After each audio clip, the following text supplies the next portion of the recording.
and stay your house and do not display your finery like the displaying of the ignorance of you. আল্লাহ তাআলা নারীদেরকে বলেছে তোমরা ঘরে থাকো, ঘরে অবস্থান করো, জাহেলি যুগের মেয়েদের মতো তোমাদের সৌন্দর্যকে, বিউটিকে তোমরা এক্সপোজ করে বের হও না। আদেশটা কার?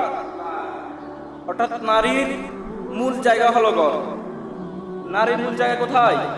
ঘর।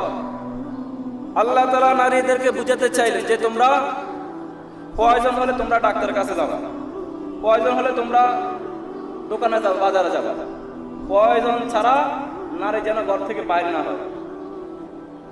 নারী থাকবে ঘরে আর পুরুষরা থাকবে কি? বাইরে। এটাই হলো আল্লাহ দেওয়া সিকোয়েন্স। সুবহানাল্লাহ বলুন। এখন বর্তমানে আমাদের মা বোনরা, নারীরা ঘরে না থেকে তারা বের হতে শুরু করেছে, ঠিকই না? বর্তমান নারীরা আপনার দুই জায়গায় বেশি যায়, এক যায় বাজারে আর এক যায় মাজারে। আছে না নাই? বাজারে যায়, মাজারে যায়। মাজারে যায় কেন যায়?